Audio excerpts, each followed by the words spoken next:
officially live now for another installment of the Wednesday workshop.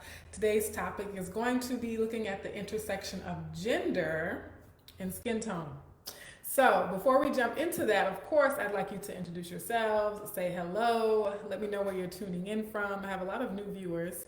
Let me know how the weather is where you are, what you're snacking on today, especially if this is your first time watching. I would love to know your name and where you're located. I am Dr. Sarah Webb of Colorism Healing, and I've been doing these Wednesday workshops every week since March, right after we went into our quarantine back then. And I have done a variety of topics, all centered on colorism, all with a positive, affirming angle, but also looking into the myriad nuances of the issue. So Jandel says, hey sis, love the red shirt. Thank you, it's actually a pink dress. Hey, Diane 8, how are y'all? Let me come wave at my folks on IG. Hey.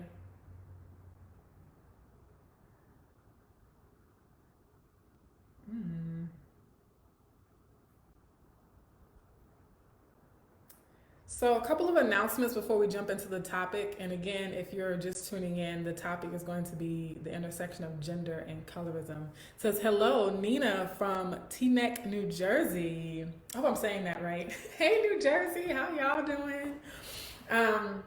So a few announcements. Those of you who are not aware, we have recently done a successful live book launch, right? So I host an international writing contest every year, and from that contest, we publish an anthology of the authors who participated, and this year's launch was the most successful yet in terms of the number of viewers and the number of participants. So I'm really, really excited about that, and I just want to thank everyone, the authors who joined and shared their work and their perspectives on colorism. It was a very diverse panel of authors. And of course, a special thanks to everyone who tuned in and watched live. If you're watching and you won a prize from the trivia, from the 2 rounds of trivia questions that we had, make sure you email me your mailing address so I can send you your gifts. And then the books are available for pre-order right now through July 15th. And so if you go to colorismhealing.com and use the promo code LAUNCH2020, you get 20% off the pre-order. So I'm really looking forward to that. I have the proof copy on its way to me now, and yeah. So again, I do this every week, so make sure that you like, follow, share, and subscribe. It's really important to me that we get this message out to the world. I have been writing publicly about colorism since 2011, and I started Colorism Healing officially in 2013. And so I've had a lot of work out there over the years, and I want to make sure that that message gets spread, but I also want to make sure that my, personal legacy is not forgotten or tainted, right? So when you're sharing and liking and spreading the message, be sure to tag me and include my name in the credits. We got a heart smiley face. We have Travion Jones from St. Louis, Missouri. Hey, Midwest sis, our bro, our friend, fam. I'm in Springfield, Illinois, so right in your neck of the woods. Screen name Trey Solo. Travion, that name sounds familiar, maybe because I know some other Travions. Hey Laura, all these cool people. On Instagram, Vincent is saying, hey, these twists and these earrings. Thank you. So it's been a very, very busy time for me. So yeah, the twists and the twist styles are very convenient because they last a long time. And Janelle says, yes, credit where credit is due. So I think those are the big announcements. Yes. So today's topic again is colorism and the intersections of gender. So those of you who have been watching the lives from week to week, you know that I did a session on intersectionality. I did an introduction or an overview of intersectionality based on Kimberly Crenshaw's original work way back in 1989. And so I said during that live that I wanted to dive into specific intersections over time. So there are intersections of class, of gender, of sexuality, of ethnicity, of language, so many different intersectionalities that we can think of. But I think gender is a very specific one, and it impacts so many different facets of colorism for many people. Hey, she's mighty, mighty. Graceful, Grace for Purpose 5. Hey, lady, how are you? Let's see. Any other comments? Okay, cool. And Vincent says, I'm so here for this topic. Yes, Kimberly, absolutely. So a couple of things with gender is an intersection of race. We know that, but it's also an intersection of color. And we know that color is one of the intersections of race. So people of the same race have different experiences based on their specific complexion or their specific hair texture, right? Or their specific facial features.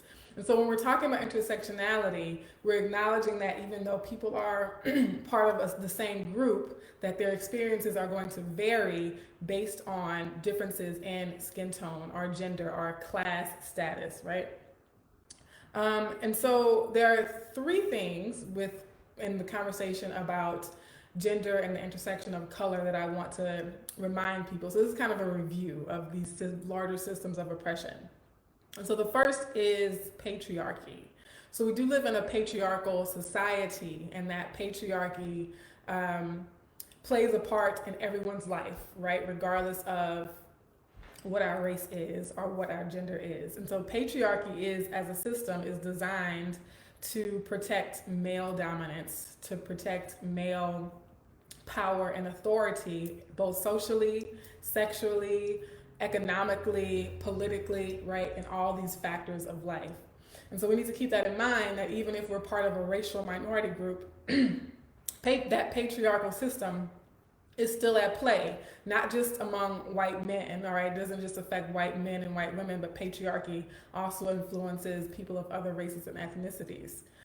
And then there's also misogyny. So patriarchy is maintained through misogyny in particular, which is hatred for women. And so hatred might be a strong word for some people, because a lot of people, a lot of times we're complicit, but we don't necessarily feel like we hate women, right? So what I'm gonna say is it's a negative bias against women, right? So if hatred is too strong of a word, we can think of misogyny as a negative bias related to women or things associated with women, or things associated with femininity, right? And so we have negative biases towards those kinds of cultural norms that are seen as affiliated with the female sex or the women's gender.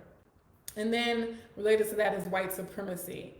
And so a lot of times when we're talking about colorism, we say it's the cousin of white supremacy or it's the child of white supremacy.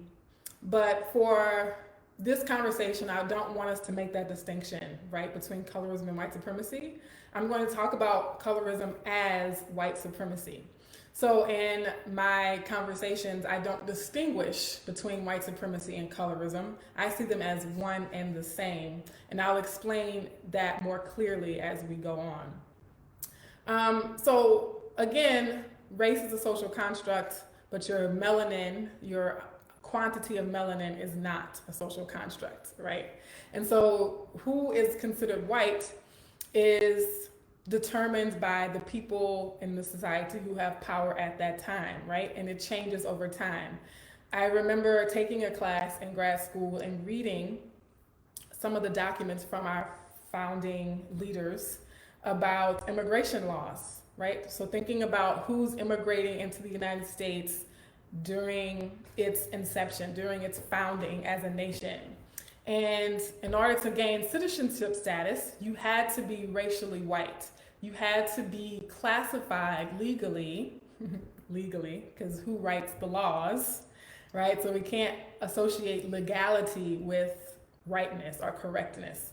But anyway, so whoever was writing the laws at the time said that you had to be legally white in order to be a citizen of the United States.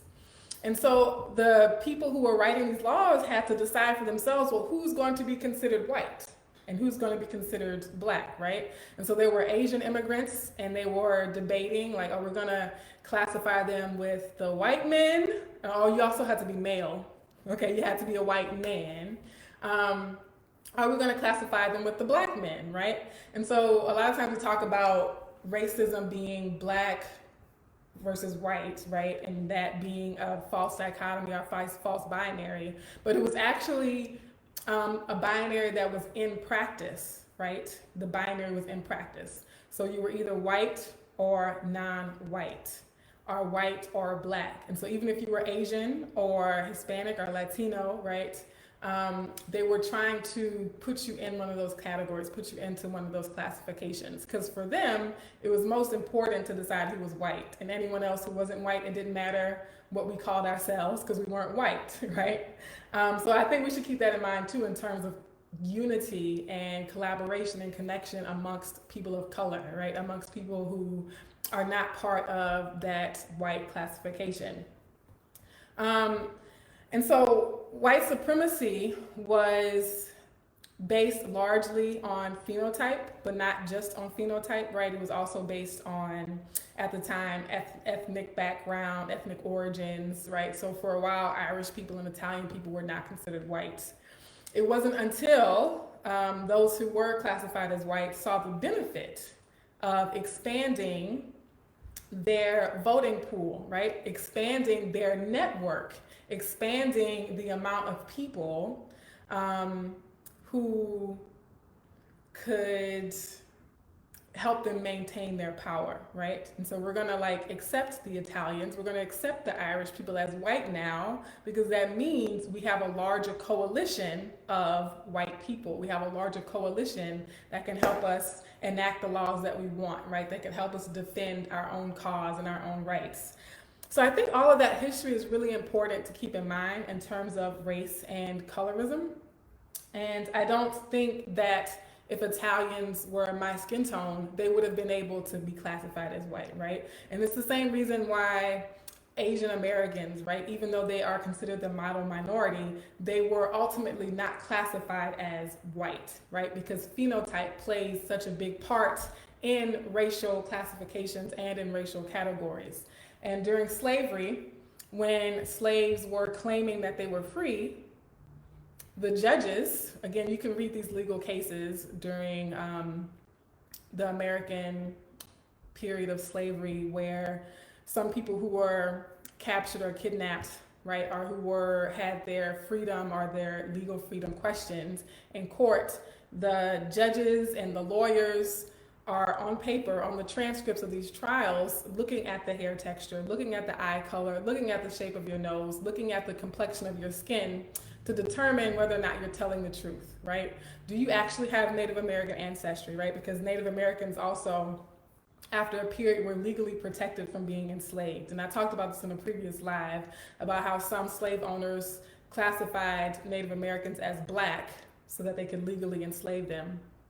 But they were looking at the phenotypes of these defendants, right, and saying, well, look at me, I'm free, right? I am just as white, or I have, Native American parents, right? And you can tell because of my skin tone and my hair texture. So there was actually a very tangible, real benefit to having a phenotype that was similar to European, or in some cases, Native American phenotypes for your actual freedom. And so that's more about why I don't distinguish colorism from white supremacy, right? And for me, those things are so integrated that it helps us to not say, oh, well, colorism's a minor offshoot of white supremacy, right? They're one and the same. And I say that during this Black Lives Matter movement, right? This resurgence of Black Lives Matter, because we know it started several years ago. When people are saying, no, we can't talk about colorism, we need to be united, the real focus is on racism. But if we're not addressing colorism as people of color, then we are perpetuating white supremacy. If we condone colorism, we're condoning white supremacy. And that's why I'm making the argument that we not make the distinction between colorism and white supremacy, right? So if we're fighting against police brutality against Black people, but we're condoning negative stereotypes about dark-skinned women with 4C hair, we are no different from the white people that we perceive as oppressing us. And so I'm going to say that very plainly. To condone colorism is to condone white supremacy, period, point blank. It's not a lesser issue. It's not a minor or trivial offshoot. Okay, so back to the question of gender, right? So in these social systems that are put in place, again, to keep power to a limited number of people, we have to keep that in mind, right? That these things are not just fun or arbitrary. They're specifically to limit who has access to power and dominance. And so the cultural method of protecting that dominance is stereotypes, is biases, conditioning, right? What do we condition people to believe about certain groups of people, right? And so conditioning for all people of different races, and I encourage all of you to take the Harvard's implicit bias test, right? So even Black people, people of color show a positive bias towards white and a negative bias against Black, right? Not every single person, but the majority of people, and thousands of people have been tested, and the majority of them across all races and colors show a positive bias, a positive preference for whiteness, and a negative anti-Black bias. And so that's because cultural conditioning for centuries, right? We have to understand what we're up against. This cultural conditioning has been deeply embedded for centuries, right? That whiteness, white people are more intelligent, or more virtuous, are moral, are civilized, are sophisticated, are natural born leaders, right? We think about kings and queens that say, well, I was ordained to lead. I was born a natural born leader, right? And so we associate whiteness with good. And we also allow white people to be individuals, right? So if we see a white person robbing a bank, we're like, oh, that's a crazy individual. Most people don't say, well, there you go again, there's another white person robbing a bank, right?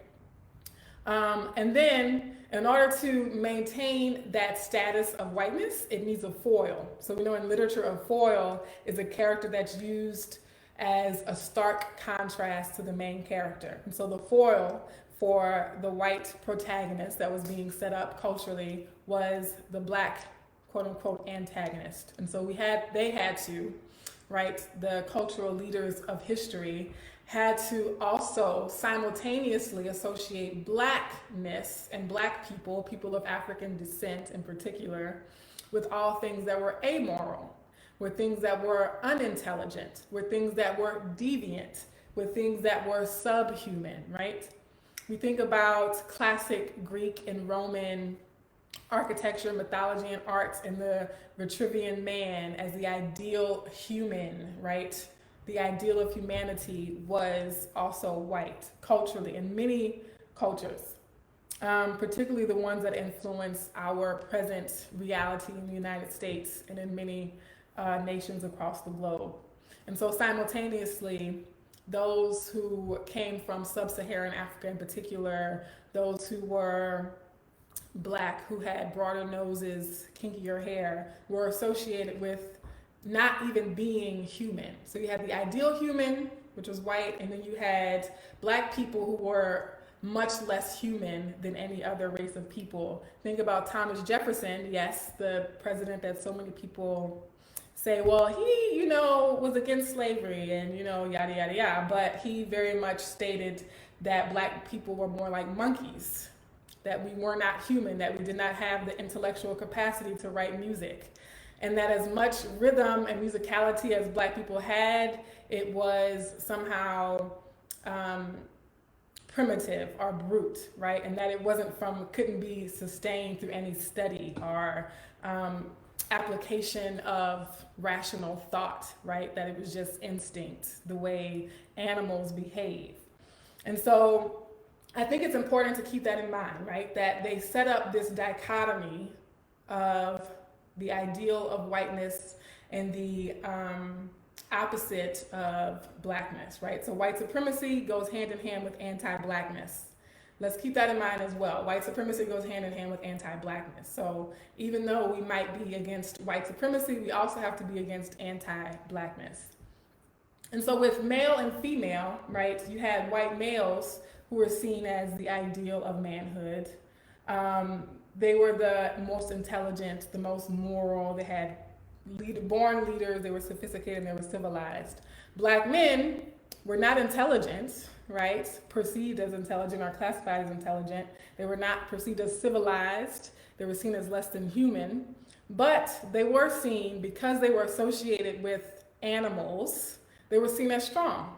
They were seen as physically dominant. So even though the stereotype was that nothing was going on up here, that black men were still a threat physically, that they were still able to dominate in the physical realm. When it comes to women, white women were seen as the ideal for all things female. That includes being not quite as intelligent as white men, but still intelligent in the grand scheme of women of various races. They were definitely seen as morally superior to all other women. White women were positioned as the most virtuous, most civilized, and they were positioned as the most beautiful and the most desirable, right? And so for black women, we were not intelligent. We were not meant to be leaders, right? So just like our black male counterparts, we were seen as not having much intellectual capabilities, almost none. But we were also, like our black male counterparts, seen as stronger. We were seen as physically more dominant. We were seen as more deviant, amoral, right? And so those were the juxtapositions of white supremacy and anti-blackness as it was being established throughout the world, and not just in the United States, right? These things were happening in European nations and other colonized nations that were colonized by Europe as well. These things were being set up. And in places where there were not black people per se, or people of African descent per se, then it was the indigenous population that was positioned as the deviant, the less intelligent, savage, maybe physically dominant, but not intellectually capable, right? We think about that of Native Americans and people in the Eastern Hemisphere who were under European colonization as well. So, what are the consequences of these systems and these structures that have been employed for centuries? And again, I'm focusing on colorism. We all know that this conversation has to be much deeper and much more established within the 30 minutes that I have here. But when it comes to colorism, we know that, and again, this is why colorism is white supremacy. In the spectrum, if whiteness is seen as the pinnacle of humanity and blackness is seen as the opposite of that, then anything along that balance, that seesaw, right, could tip the scale in terms of perception or classification or privilege, or it could tip the scale in the opposite direction in terms of oppression or marginalization, right? So wherever you fall in that spectrum does matter in terms of your lived experience. And so the lived experiences that are a result of these systems and these patterns, I'm going to take some comments and questions. Remember, I do take comments and questions. I know I'm talking a lot, but drop a question or a comment at any point, and I will read and address. Is that people with more European phenotypes, with lighter skin, and this is regardless of race, right? So we think of other races that tend to be lighter skinned, right? Like some Asian ethnicities, right? Like Japanese Americans, right? Or that Japanese nation as a whole, right? Seen as lighter skinned, straighter hair, right? Culturally, they're positioned on the spectrum as not being equal to whites, but in the hierarchy of races and cultures, seen as more intelligent, right? Seen as more civilized, more sophisticated, relative to brothers and sisters of different ethnicities and different phenotypes. And so the lighter people, whether you're talking about lighter skinned African Americans or simply lighter skinned minorities of any race, lighter skinned minorities of any ethnicity, right, are seen as more intelligent, having better morals, right, having better outcomes in terms of schooling, right? Because you're seen as less threatening, you are not disciplined as harshly. Because you're seen as more intelligent, you're more likely to get employed. You're more likely to be hired. Because you are seen as not being deviant, right, or having more innocence, you are likely to get lighter prison sentences. You're likely to maybe not even be arrested for certain things that minorities of darker skin tones and kinkier hair textures would be accused of or attacked for, disciplined for, or profiled for.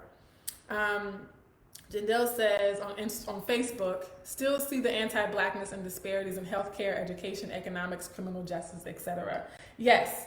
So right now I'm trying to break down like all these stereotypes that were in place that I just explained, what that means in terms of schooling, policing, education, the justice system, and employment, right? So the lighter your skin, the straighter your hair, the more aquiline your features are, more European your features are, the more likely you're associated with being intelligent. And that means that people treat you differently in school.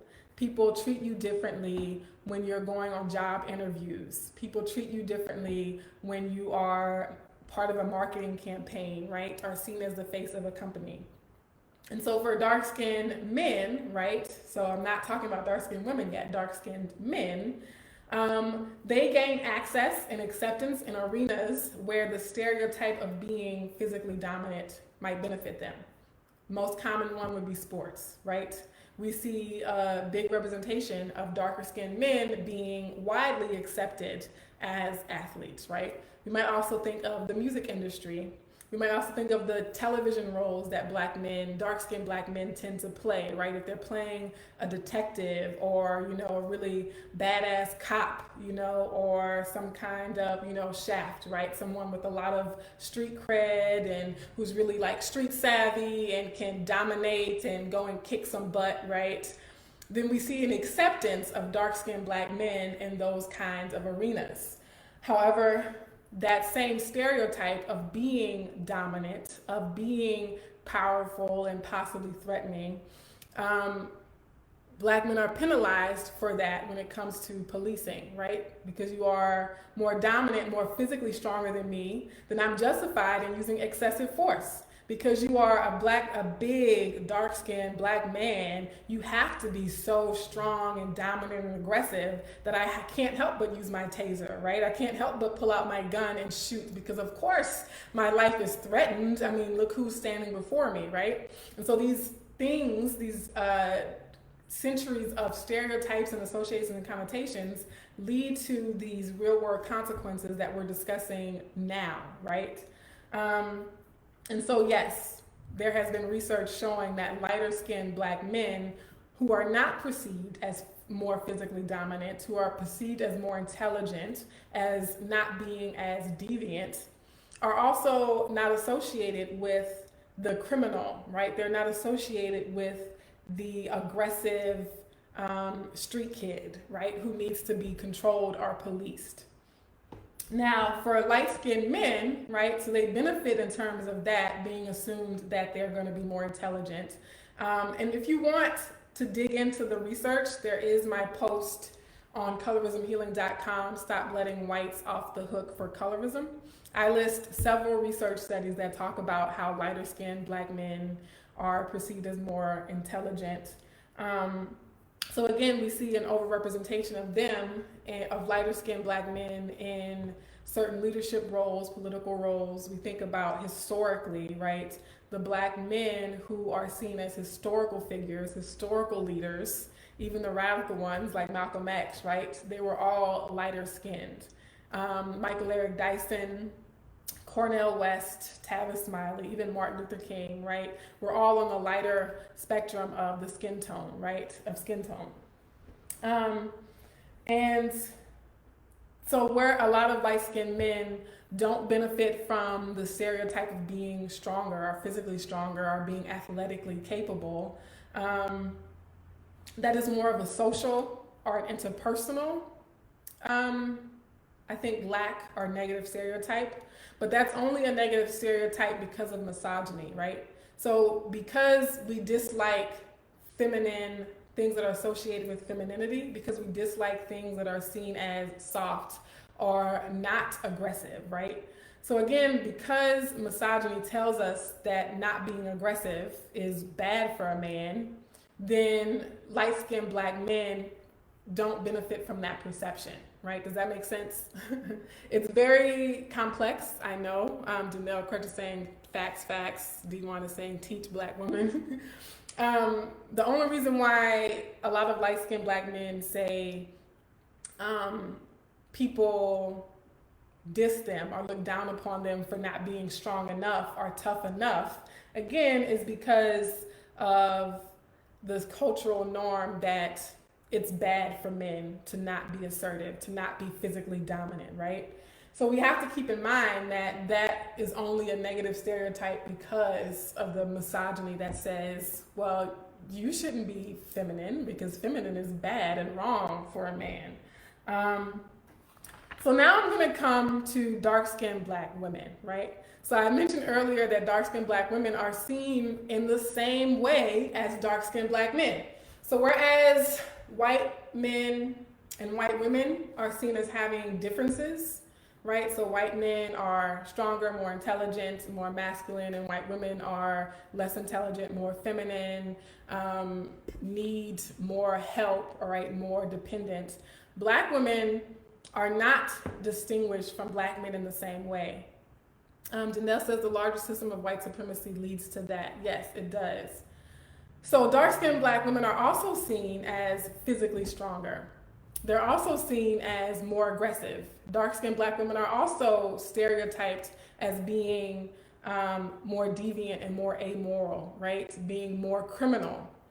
And so that again leads to more policing, that leads to higher prison sentences for similar crimes, that leads to less opportunities for jobs, that leads to being relegated to lower paying jobs in some instances. And it also, in terms of the heterosexual, heteronormative dating and marriage market, dark-skinned women are seen as less desirable as romantic partners or marriage partners. However, this is where I hear a lot of myths being perpetuated here. Because dark-skinned women are seen as sexually deviant and sexually loose, they are also exploited, sexually exploited, rape without impunity, right? So I hope all of you know that during slavery, it was not a crime to rape a Black woman. It was not a crime for a white man to rape a Black woman, okay? Because of the belief that was backed up by pseudoscience that Black women could not feel pain. They could not feel the physical pain. It wasn't harsh or harmful to them. But also the belief backed up by pseudoscience that Black women somehow wanted to be ravished or wanted sex, right? Like an animal, right? Like an animal in heat. They needed to give Black women as much sex as possible, okay? This is how ugly and evil white supremacy is. This is how ugly and evil anti-blackness is, right? These are very difficult topics to face, but it was that bad. Like, it really is dehumanizing in every sense of the word, right? And also the same was true for Black men as well, right? Seen as sexually loose and sexually deviant, right? So to breed slaves was no different in their minds as breeding horses or breeding dogs or breeding rabbits, right?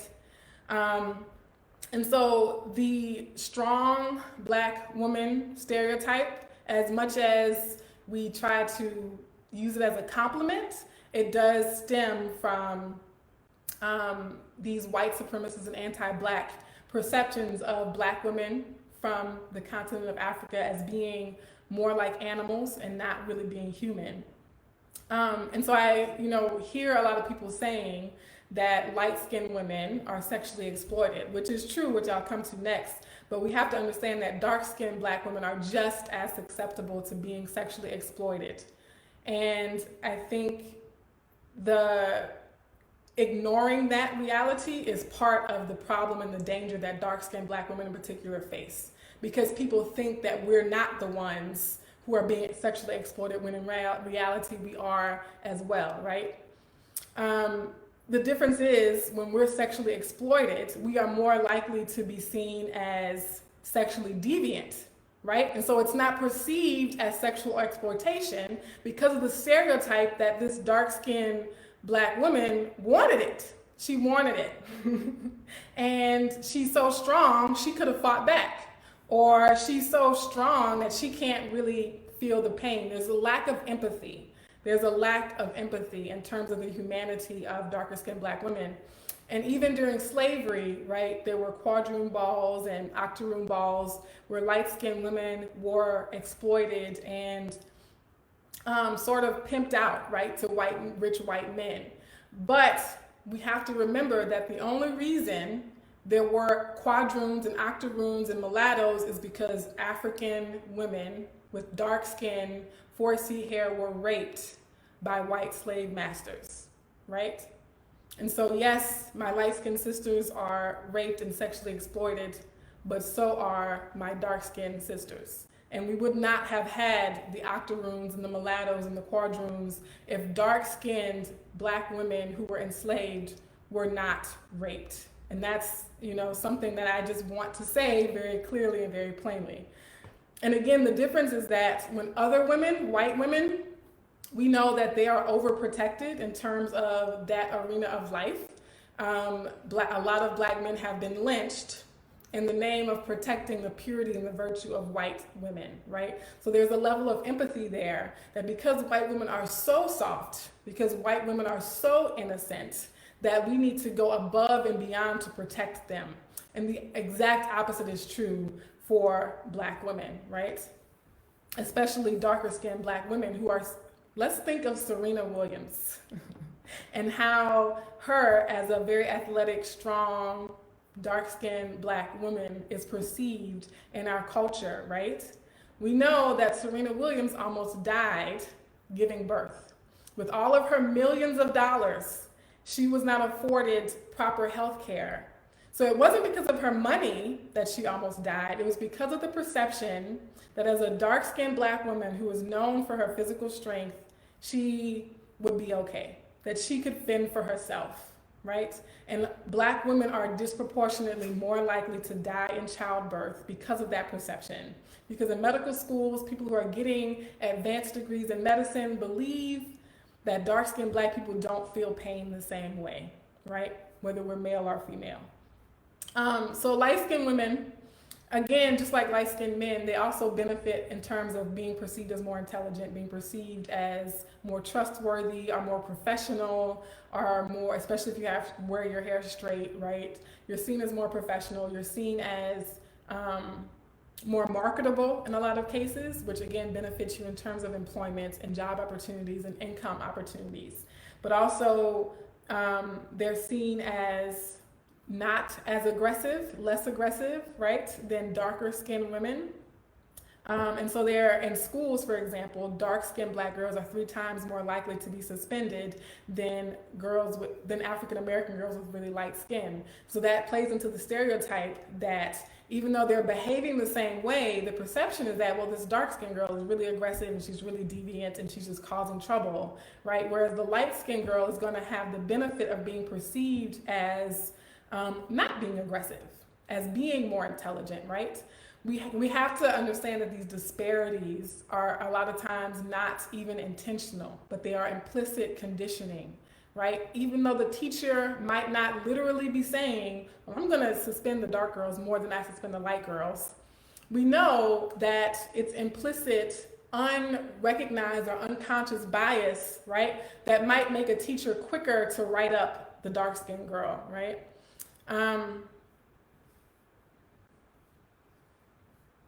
Melissa Jeter says the rationalization is based on color, even though black women of every hue are getting raped. Lack of empathy. Yes, I think the lack of empathy that black women have to endure is something that this culture, our cultures across the world have to address, right? So it's not that all women are not in danger of being raped or brutalized. It's who are we fighting to defend? White women will get protected. White women are going to be protected, right? The culture, the society will cape for white women, will go to bat for white women, will burn down whole cities, whole towns to protect the so-called virtue of white women, right? Black women, especially darker skinned black women, don't receive that same empathy. They don't have people who are willing to go to war to protect them and defend them, right? Sienna on Instagram is saying, I have to go back and watch this again. You're saying some great things that are giving me ideas to put into poetry. Absolutely. So Sienna is one of the poets from this year's writing contest. And so she's a great writer. Make sure you check out her work. Abofa Life says it's weaved into our everyday existence. Melissa Jeter on Facebook is saying the idea of cultural competence also blocks people's understanding because folks think they know black people. So this is black woman, Serena, is not seen as an individual. Absolutely. So if Serena Williams is not, when the healthcare workers are helping her deliver her baby, they're not looking at her as just as Serena, as this individual mother who's having this experience. They're thinking about, oh yeah, well, we've had black patients before and, yada, yada, yada. It's like, no, Serena is Serena. So I'll finish up, and I'm way over time what I usually do. I usually end these at 4:30. But so light-skinned women, as I said, benefit from perceptions of being more intelligent, being more trustworthy, more professional, right?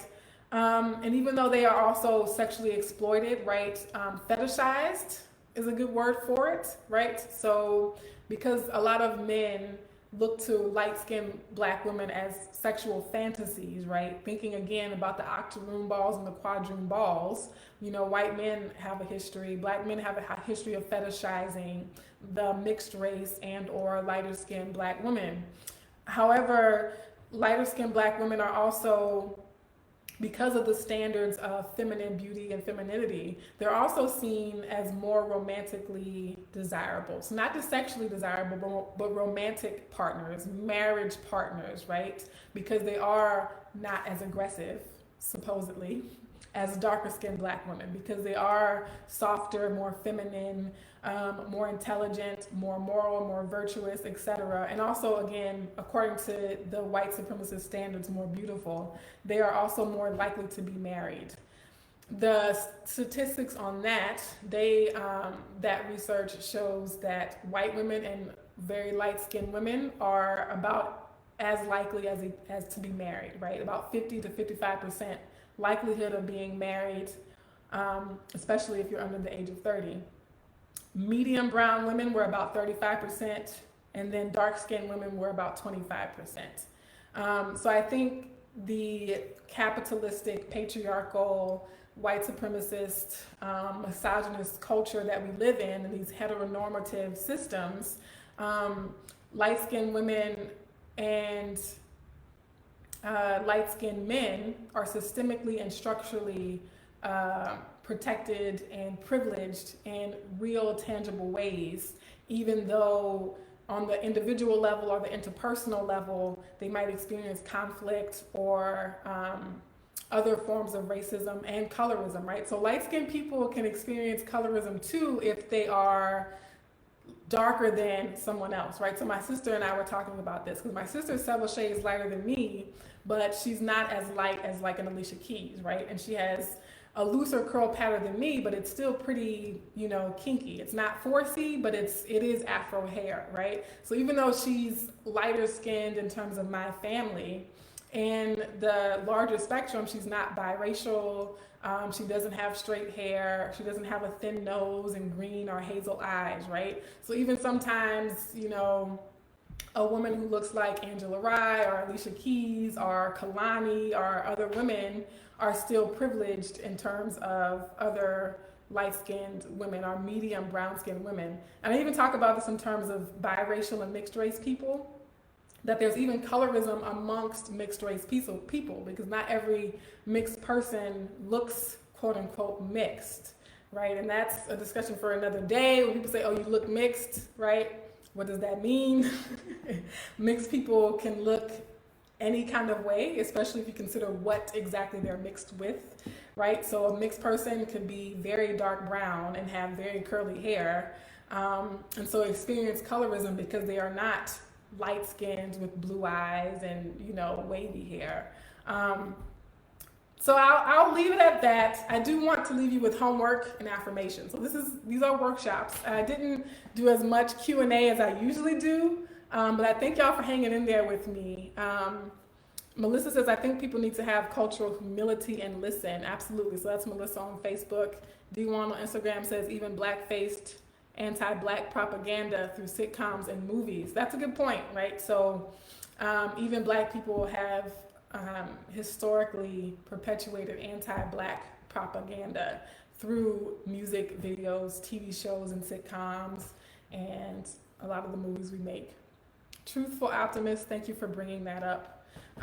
Yeah, there's so much more to talk about, and anytime you're talking about colorism or having a discussion about colorism, tag me in it. I can't listen to every video or, you know, look at every thread in detail, but I might get a chance to check it out, right? And I'm very curious to know when you all are having these conversations as well, because it takes all of us. It takes everyone to participate in these conversations. So my homework is to, one, take the Harvard implicit bias test. This is not always fun to see the results. Some people are not surprised by their results. Some people are very surprised by their results. But go online, it's free to take, and they have multiple categories. There's a category on race, but there's also a category on color. There's a gender bias test, there's an age bias test, there's all these different bias tests that you can take.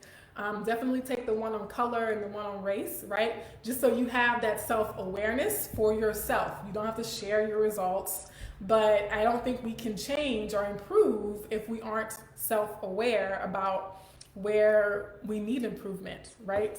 And so then also, once you start to identify and recognize your biases, take some action to decondition or decolonize your mind, right? Look at different images, question the stereotypes. If you work in healthcare and you rush to help white clients and you make your black clients wait an extra 20 minutes, check yourself on that. And check your coworkers. Check your coworkers on that. If you work with these nurses and doctors and you see, or teachers and educators, and you see them perpetuating these biases willfully or subconsciously, we got to check them on that. Say, why did you write up this dark-skinned sister, but the light-skinned girl that she was talking to in class didn't get written up, right? We need to, it's going to take all of us. So that's the homework. Take the implicit bias test, increase your own self-awareness, and then begin to question and call out these ongoing, centuries ingrained stereotypes and ways of not only perceiving, but interacting with people. And my affirmation to you today, I always have to leave with an affirmation, is that we are capable and powerful enough to change the world. I think we also have to fight cynicism. I know a lot of people are saying, well, we don't know what's going to come up with this movement. We hope to see change, but we don't know. Is anything really going to change? I don't know if this is going to change anything. Does protesting change anything? Are people going to go out and vote in November, right? I don't subscribe to the cynicism. Yes, we are not nearly as far as we should be or we could be, but I think we have to believe we can change in order to work for change, right? So I'm here to work for change, to fight for change, to advocate for change, to march for change, to vote for change, to educate for change, to write for change, to do everything I can to change the world. And I am not going to do that work. I'm not going to invest time and energy in that work if I don't actually hope that something can change. So my hope for you and my affirmation for you is that we do have the power. We do have power collectively. Once a critical mass of us wakes up and steps up, we will see change. That's my belief. Pay no attention to the Negro naysayers. Absolutely. Okay, y'all. This is my longest one yet. Melissa, thank you for all your comments today, Melissa. You've been a great participant. I'll close with a few more of yours. You say, OMG, I've done it so many times, but not color. I think my family history has had a bias against lighter skinned folks. Melissa Jeter says, thanks, this was great. I was gonna take a nap, but got drawn into this workshop. Let's have open hearts and open dialogue. All right, y'all. Love y'all, and I'll see y'all next Wednesday. I'll try not to keep you quite as long next week. All right. Bye.